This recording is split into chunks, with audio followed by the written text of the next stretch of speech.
안녕하세요. 책의 기웃기웃입니다. 오늘도 흥미로운 작품의 이면을 기웃거려 보는 시간입니다. 여러분은 혹시 살면서 어쩔 수 없다는 말을 얼마나 자주 하시나요? 보통은 자신의 무력함을 핑계댈 때 쓰는 말이지만 오늘 우리가 만나볼 주인공에게 이 말은 아주 끔찍한 범죄의 면죄부갑입니다. 바로 범죄 스릴러의 거장 도널드 E. 웨스트레이크의 걸작 소설 X, 그리고 이 소설을 원작으로 한 박찬욱 감독의 신작 어쩔 수가 없다에 대한 이야기입니다. 박찬욱 감독이 무려 20년 가까이 이건 내 인생의 프로젝트다 라고 공언하며 매달려온 이 이야기가 도대체 어떤 마력을 지니고 있는지 지금부터 상세히 파헤쳐 보겠습니다.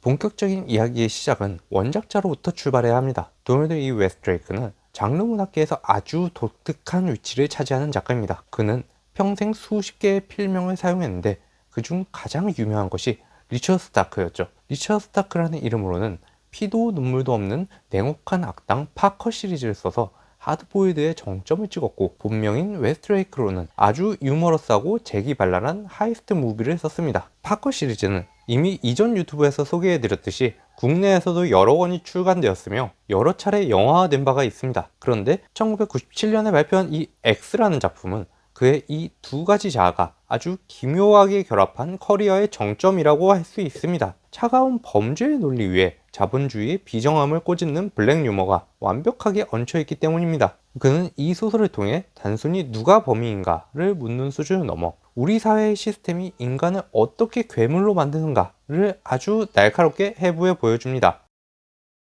이제 소설의 줄거리를 기웃거려 보겠습니다. 주인공 버크 데브레는 아주 평범하고 성실한 화이트 칼라 중급 관리자입니다.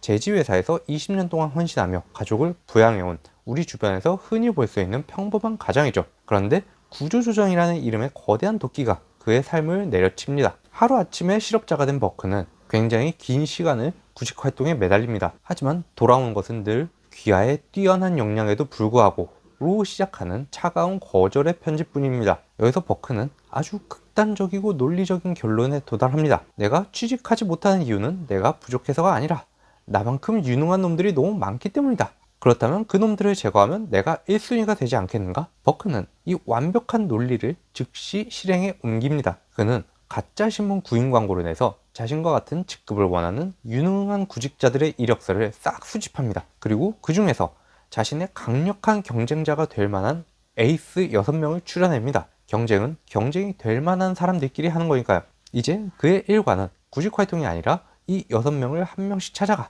정중하게 살해하는 것으로 바뀝니다. 하지만 이게 끝이 아닙니다. 이 경쟁자 6명을 제거한다고 해서 바로 취직이 되는 것은 아니죠. 자리가 나야 합니다. 버크에게는 결승전 상대가 남아 있습니다. 바로 자신이 그토록 원하는 그 자리에 현재 이미 앉아있는 현직자 한 명이죠. 경쟁자 6명을 죽여서 자신의 앞길을 청소하고 마지막으로 그 자리에 앉아있는 사람까지 밀어내야만 완벽한 구직이 완성되는 겁니다. 버크는 이제 정장을 차려입고 출근하는 대신 권총을 들고 이 리스트를 하나씩 지워 나가기 시작합니다. 마치 업무 보고서를 작성하듯 아주 건조하고 치밀하게 말이죠. 버크는 말합니다. 경쟁을 피할 수는 없습니다. 내가 살기 위해선 반드시 이겨야 합니다. 수단과 방법을 가리지 않고 말입니다.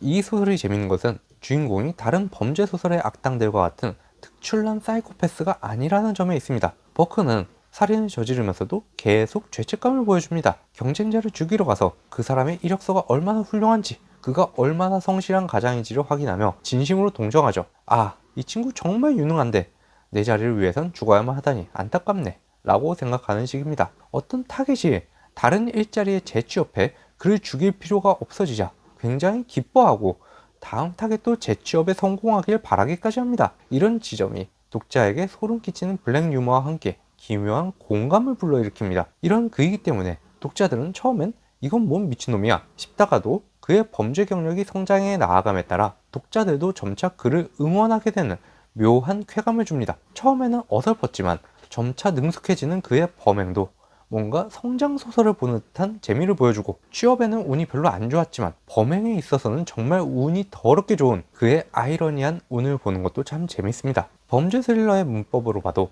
이 작품은 아주 재치가 넘칩니다. 독자는 범인이 누구인지 이미 알고 시작하지만 버크가 살인을 저지르는 과정에서 겪는 예기치 못한 변수들, 예를 들어 갑자기 나타난 이웃이나 엉뚱한 오해 같은 상황들을 보며 그가 들킬까봐 조마조마하게 됩니다. 작가는 독자를 범죄자의 공범으로 만들어버리는 아주 영리한 설계를 해놓은 셈이죠. 자본주의라는 거대한 정글에서 생존을 위해 타인을 밟아야만 하는 비정한 현실을 연쇄살인이라는 극단적인 장치로 치환한 그야말로 무시무시한 통찰력이 담긴 작품입니다. 자, 이제 박찬욱 감독의 이야기로 넘어가 보겠습니다. 박찬욱 감독은 오래전부터 이 소설을 자신의 영화 인생에서 가장 중요한 프로젝트 중 하나로 꼽아왔습니다. 영화 제목은 원작의 제목 X, 도끼 대신 어쩔 수가 없다로 결정되었죠. 이 제목이야말로 작품의 본질을 꿰뚫는 신의 한 수라고 생각합니다.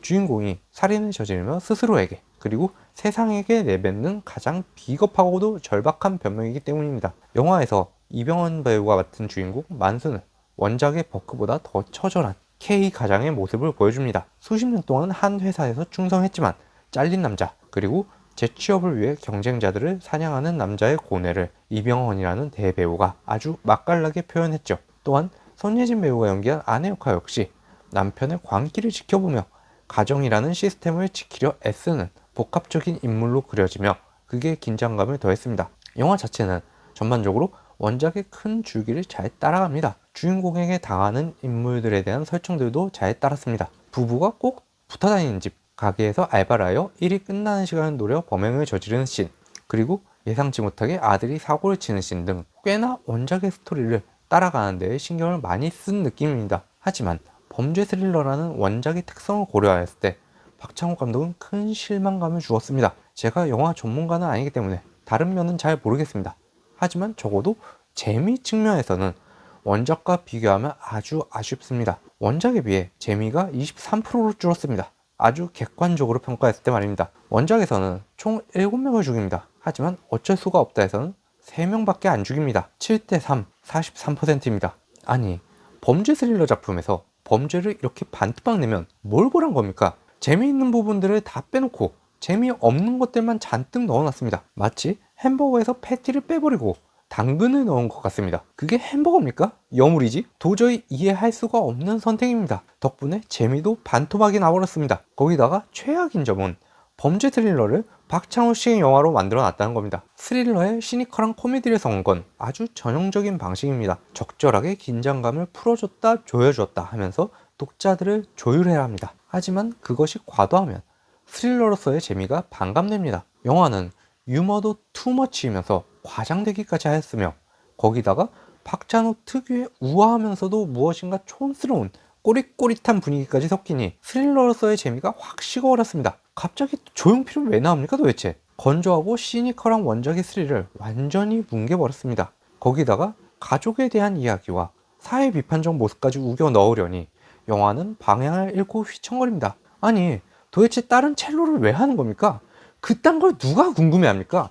빨리빨리 경쟁자를 제거하고 다음 범행 대상으로 넘어가도 모자를 판에 이야기 진행과 재미에 모두 하등 쓰잘데기 없는 설정들을 쑤셔 넣어서 지루함과 짜증남만 더했습니다. 범죄를 반토막 내놓고 넣은 게 고작 그런 거라니 정말 실망스럽습니다. 참고로 원작에서는 가족 역시 스릴을 더하는 장치로 쓰입니다. 아내와의 계속되는 트러블로 인해 부부 상담을 받는 장면을 중간중간 넣어주며 집 안과 밖에서 계속해서 주인공을 정신적으로 압박합니다. 갑작스럽게 사고치는 아들은 말할 것도 없죠. 덕분에 우리는 더욱 주인공을 응원하며 재미를 즐길 수 있습니다. 이런 훌륭한 요소들을 느닷없는 감성적인 우아한 박찬욱 스타일로 헤집어 놓았습니다. 덕분에 스릴러에서 스릴이 없어졌습니다. 재미가 확 떨어집니다. 마이너스 15% 하겠습니다. 그리고 제가 90년대 미국 당시 상황을 잘 모르기 때문에 원작에서는 이야기 진행을 따라가는데 전혀 문제가 없었지만 박찬욱 감독은 현재의 대한민국으로 작품의 배경을 옮겨옴으로써 주인공에 대한 공감이 전혀 안 되는 문제가 발생했습니다. 현재 대한민국은 그냥 취업이 안 되는 게 문제가 아니지 않습니까? 미친 듯이 오른 자산 가격 덕분에 지금 사회생활을 시작하는 세대들은 취업도 하기 전에 이미 자신 몸 누일 곳조차 구할 수가 없어 좌절하고 가족을 꾸리기는커녕 연애조차 포기한 상태입니다. 심지어 대기업에 다니더라도 하이닉스가 아닌 이상 가정을 꾸리는 것은 어마어마한 사치가 되는 세대입니다. 취업을 하더라도 월급으로는 끼니를 해결하는 것 외에는 아무것도 할 수 없는 세상입니다. 이런 현재 대한민국에서 멀끔한 집에 가정까지 꾸린 대한민국의 젊은 세대는 꿈도 못 꾸는 삶을 누리고 있는 사람이 고작 재취업이 안 된다고 범죄를 저지른다? 공감이 전혀 안 됩니다. 뭐 그래도 공감은 스릴러 작품에서 중요한 요소가 아니니 마이너스 5%만 하겠습니다. 그렇게 23%가 완성됩니다. 아주 객관적인 평가입니다. 결과적으로 영화 그 자체로 보면 괜찮은 영화라고 할 수 있겠지만 원작과 비교를 하면 너무나도 재미가 떨어지는 작품이 되어버렸습니다. 그래도 그 재기발랄한 SF 수작 미키7을 완전히 반물질 폭탄으로 날려버린 엉망진창 봉준호 감독보다는 낫습니다. 이거는 다음 기회에 한번 다루어 보겠습니다. 하지만 욕을 안 하고 할 수 있을지는 잘 모르겠네요. X는 우리에게 아주 불편한 질문을 던집니다. 만약 당신의 아이가 굶고 있고 당신의 집이 넘어가기 직전인데 오직 경쟁자 한 명만 사라지면 모든 게 해결된다면 당신은 어떤 선택을 하겠습니까? 물론 우리는 살인을 하지는 않습니다. 하지만 우리는 매일 누군가의 실패가 나의 성공이 되는 무한 경쟁의 시스템 속에서 살고 있습니다. 웨스트라이크는 책에서 주인공의 입을 빌려 말합니다. 내가 왜 해고당해야 하지? 다들 그렇게 묻는다. 답은 간단하다. 컴퓨터는 우리를 불필요한 존재로 만들어 놓았고 부담 없는 합병을 가능하게 해줬다. 게다가 우리가 빠짐으로써 회사는 더욱 탄탄해졌고 배당률과 투자 수익은 높아졌다. AI 시대를 겪고 있는 지금 우리에게도 똑같은 일이 일어나고 있지 않습니까? 어쩌면 우리 모두는 마음속에 보이지 않는 도끼 한 자루씩을 품고 살아가고 있는지도 모르겠습니다. 도널드 웨스트레이크가 90년대 미국 사회를 향해 날린 이 날카로운 도끼날을 박찬욱 감독은 2020년대 한국 사회에 내리꽂았습니다. 여러분도 영화를 보기 전에 원작 소설을 꼭 한번 읽어보시길 권합니다. 책을 덮는 순간 여러분은 자신의 손을 한번 내려다보게 될지도 모르겠습니다. 오늘 준비한 이야기는 여기까지입니다. 구독과 좋아요, 알림 설정 부탁드립니다. 감사합니다.